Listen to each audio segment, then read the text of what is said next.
Hey guys, this is Dave with Gazaudio, and I have the Fiio Ka15 dongle DAC. And for those of you who have been kind of keeping up with my dongle reviews, you'll know that my current favorite dongle at this $100 price point is the Alpha Xi1, because not only is it feature-packed, powerful, and affordable, but its elegant black and gold design really does kind of bring a sense of sophistication and even nostalgia. But the Ka15 is also feature-packed, powerful, and affordable. And while I wouldn't necessarily consider the design approach elegant, I think it may have just one-upped the Xi1 in the nostalgia category.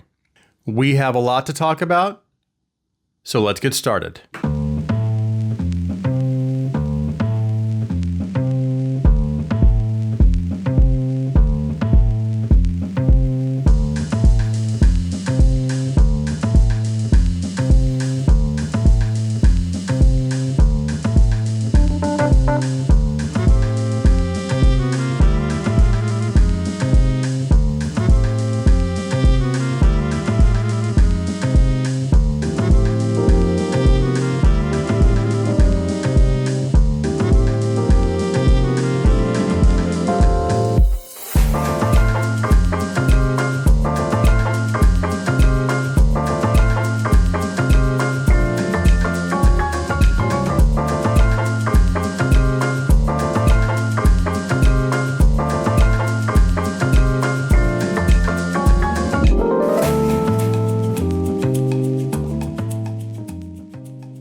So in the box is the Ka15. They've also included a great little case and a short Type-C USB cable. The price is $109. And for that price, I have to say, this little device is pretty feature-packed. In the front of the Ka15 is a great little IPS True Color LCD display that allows you to access the internal menu. But what's even cooler is that when music is playing, and this is where I think the Ka15 may actually one-up the Xi1 in the nostalgia department, but when music is playing, there is an animation playing of a rotating tape cassette, or the reels of the cassette. And you also have a choice between either a blue, black, green, or yellow for that tape animation, which I think that's just super cool. So Fiio definitely gets some extra points for fun for adding that little feature. Now on top of the Ka15, and I'm gonna go ahead and unplug this right now, but on the top of the Ka15 is a USB Type-C input.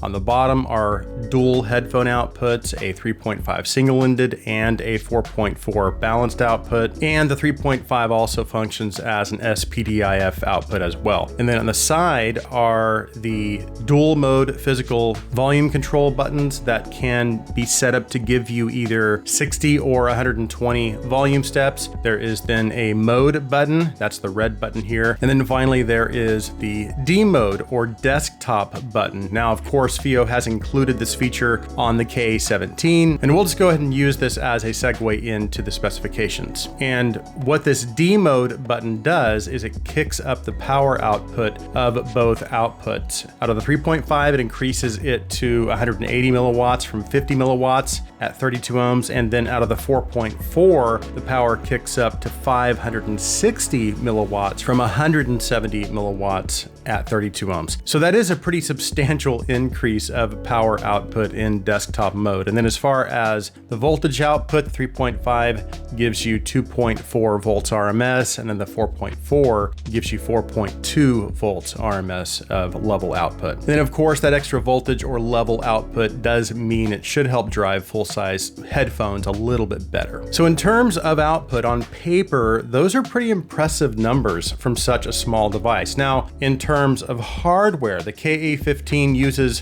dual CS43198 DAC chips plus dual SGM8262 op amps. It can decode up to 32-bit PCM and DSD256. And then finally, the Ka15 is compatible with the Fiio Control app, which gives you even more control and access to a ton ton of additional features like PEQ, custom EQ presets, and then some sound filters. And it also gives you access to some more basic functions like your display controls, volume options, and USB modes. And then as far as battery drain on my phone, I didn't really experience any significant battery drain. As a matter of fact, of the dongles that I own, this is probably one of the more energy efficient devices that I've tried. So again, just in terms of power output, power efficiency, versatility, and features for this price point, this little device is pretty impressive. But of course, the real question is, how does it sound? Well, let's go ahead and talk about that.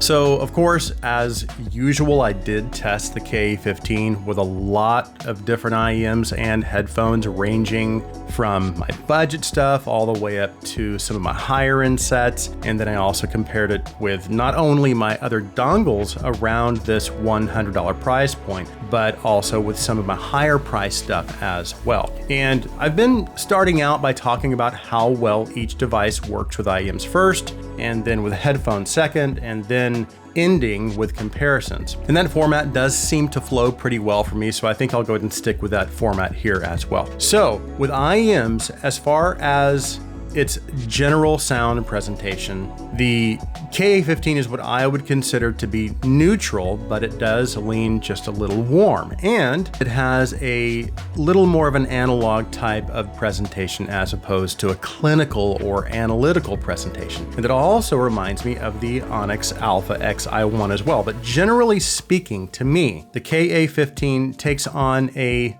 slightly more neutral tonality or presentation. And that tonality was consistent with both IEMs and my full-size headphones. And it also does a very good job of reproducing instruments and vocals naturally. So any coloration that might be present is minimal enough as to not really interfere or affect vocal or instrument presentation. And for the most part, my IEMs and headphones were able to retain their sound signatures. Now, another thing I did notice was that the treble presentation, while not necessarily striking me as having an overly smoothed presentation, it did seem to be a little on the tamer side. Not that it smoothed over the details. It still retained good detail levels, and it was also able to keep that sense of clarity and resolution, but the focus did seem to be more about producing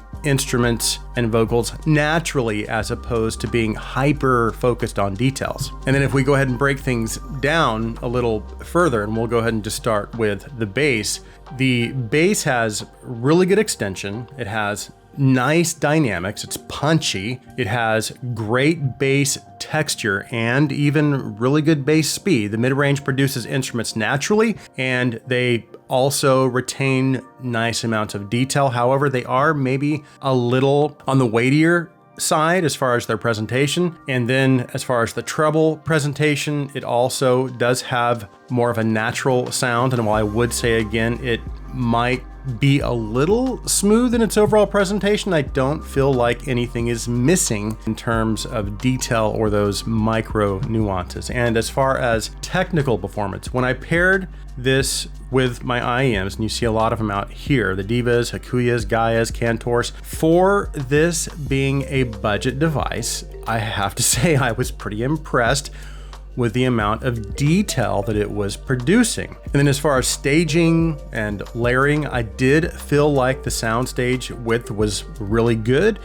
but it also gave me decent forward depth as well. Now, is it going to be pushing my high-end sets to their peak performance? Probably not, but it's easily as good as any other dongle I own within this price range. And then of course I did test for background noise using my 2020 Andromedas, and it was pretty quiet. I didn't pick up on any hiss or background noise in between tracks or during the quieter parts of a track. Now, as far as use with full-size headphones, so this is something I've brought up before, and that is that up until recently, typically at this price point, most dongle style devices within this price range haven't really brought a ton of power to the table, and that's perfectly reasonable because lots of times people purchasing this type of device don't really have a need for a ton of power, either because they only have IEMs, or if they do have full-size sets, they may not have sets that require a lot of power. And in many cases, even if they do have harder to drive higher end sets, maybe some of those consumers are perfectly okay with not having perfect sound quality, but just having good enough sound quality to get by in exchange for convenience and having something small enough to travel with. And I've done that lots of times. But what's great is that now consumers are having to compromise less and less as portable audio improves and as more affordable, more feature-rich, more powerful devices come to the market. And the Ka15, Onyx Xi1, DTC 800, and now the Ka15 are perfect examples of that. And I apologize for that rant, but the point I was leading up to is that this little device sounds surprisingly good, not only with my entry and mid-level headphones and IEMs, but even with some of my higher end sets. Now, I will say, if you have some harder to drive planar sets, then you might want to consider other options. And while I know it wasn't pushing my HD 800Ss to their max levels of performance, as long as I didn't crank it up super loud, it actually sounded really great, which brings us to comparisons.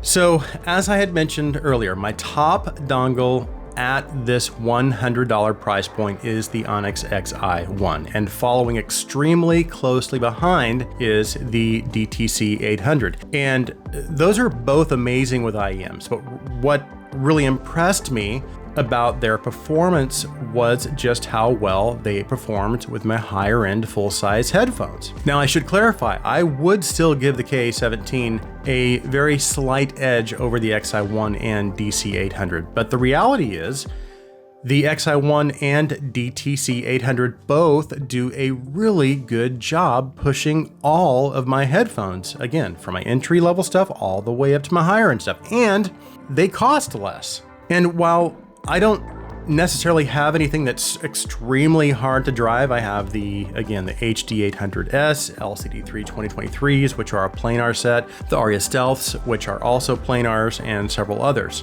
And while those sets can perform okay on lower power devices, they definitely do benefit from having more power. And there's definitely a noticeable improvement in performance when they are paired with my reference level amplifiers. Regardless, basically in the end, it came down to me trying to determine whether the Xi1 and DTC 800 should remain my first and second choices for this price bracket, or just give it to the Ka15, because the bottom line is the Ka15 performs just as well as both of these. So in terms of just outright performance, when I look at these three devices, I cannot definitively say that one outperforms the other. And they're all pretty much the same price. The DTC 800 does cost $12 less. So then I have to compare features. So obviously the DTC 800 does not have a screen, and it does technically have less power output as well. So I guess that would automatically kind of bump it down to third place. Now again, I have to point out that even though the DTC 800 has a little less power output, to my ears, there was no distinguishable difference in sound quality when compared to the Xi1 and Ka15. So now we are left with the Ka15 and the Xi1. And between these two, I noticed no distinguishable difference in sonic performance between these two. And in terms of other features, they both have displays. I guess you could argue the display is better and cooler on the Ka15.